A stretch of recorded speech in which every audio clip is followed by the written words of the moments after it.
Kalau kemudian kedemuan yang terus diucapkan, apa bang alat ukurnya dan cara deteksinya? Gampang sekali.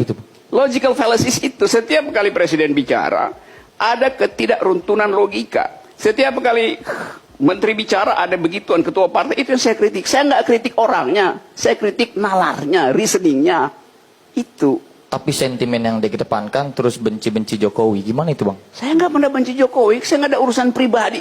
Benci itu urusan pribadi. Orang yang membenci itu mentalnya rusak. Orang yang membenci saya juga mentalnya rusak tuh. Bang rusak bang. Demikianlah tadi Raja Dungu kepada kita yang dungu-dungu.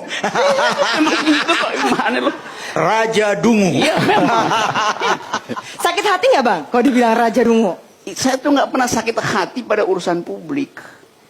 Bahkan kalau Ruhut bilang nanti ada orang, saya minta maaf terhadap fitnah segala macam. Saya bilang, saya nggak anggap itu fitnah. Saya anggap itu kedunguan. Kedunguan nggak perlu dimaafkan, karena itu melekat di kepalanya. Jadi perbaiki di kepala.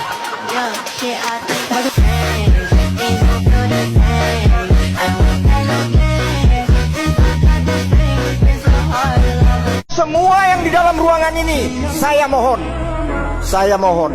jangan hanya jadi pengamat. Marilah masuk partai politik agar menjadi petarung. Sudah di dalam, baru kalian rasakan. Saya mohon, jangan omong doang. Menjadi anggota DPR dulu baru bisa memahami itu. Pengamat katanya omong doang. Buat saya sederhana. Kalau ada polisi atau ustadz menasehati maling, masa malingnya bisa jawab, Anda jadi maling dulu baru tahu rasanya jadi maling. Itu kan logika yang salah. Ini contoh. Itu contoh. Saya tidak bicara DPR loh. Itu enggak. Interupsi pimpinan. Pimpinan. Itu analoginya. Saya tidak Analoginya bisa menyesatkan, itu analoginya menyesatkan.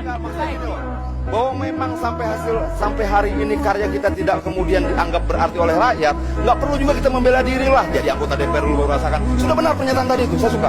Cocok kali ini.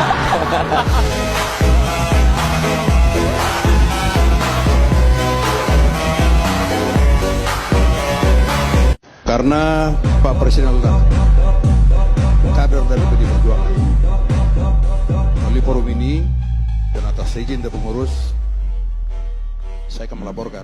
Saya nggak bicara kader, saya bicara Saya dia akan sebagai melaporkan presiden itu. bahwa Pak Gerung sudah menghina simbol negara pada malam hari ini. Makasih. Baik, sekarang Profesor Irman Putrasi. Kapan presiden jadi simbol negara? Presiden tuh dipilih dan bisa Udah, kalau kita mau dibatalkan. diskusi nanti. Kalau mau kita mau... Enggak, saya nggak akan diskusi.